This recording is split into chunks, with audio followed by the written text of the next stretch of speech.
Европската комисија предупредува. Економијата на Македонија е стабилна, но реформите се закочени. Фискалната дисциплина е намалена, јавниот долг расте, а владините мерки се доцни и половични. Во најновиот извештај за проширувањето, Брисел вели фискалната консолидација е одложена, а владата не го спровела целосно новиот закон за буџет. Буџетскиот дефицит е 4,4% од БДП, што е повисок од планираното. Капиталните инвестиции се намалени, а тековните расходи растат. Се троши повеќе за плати и пензии, додека развојните проекти тапкаат во место. Растот на јавниот долг за Брисел е загрижувачки тренд. Владата според извештајот ја одложува примената на буџетското правило за дефицит и ја проширува јавната потрошувачка пред избори. Европската комисија предупредува, македонската економија ризикува да ја изгуби стабилноста ако не се врати контролата врз јавните финансии. Владата не постигна напредок во клучните економски реформи. Фискалната консолидација беше одложена, а фискалната рамка останува слаба.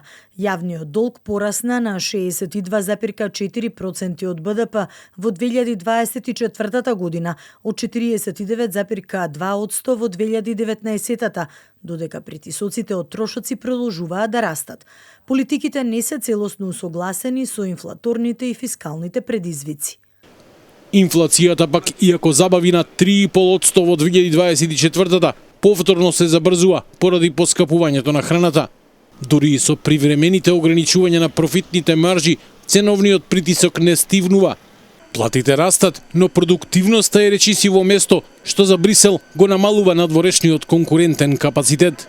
Но во извештајот има и светли точки.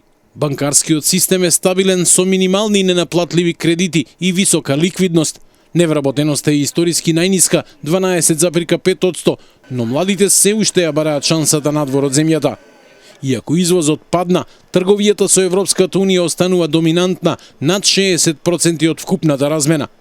Во делот за реформи, Европската комисија констатира дека дигитализацијата напредува бавно, енергетската транзиција е во застој, а проектите на коридорите 8 и 10 се одложени до 2029 година.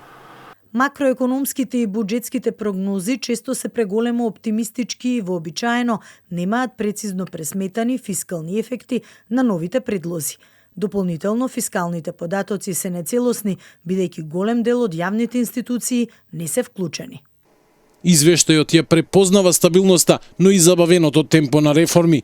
За Европската комисија следниот чекор е јасен: повеќе реформи, подобра рамнотежа на јавните финансии и поефикасна примена на економските политики.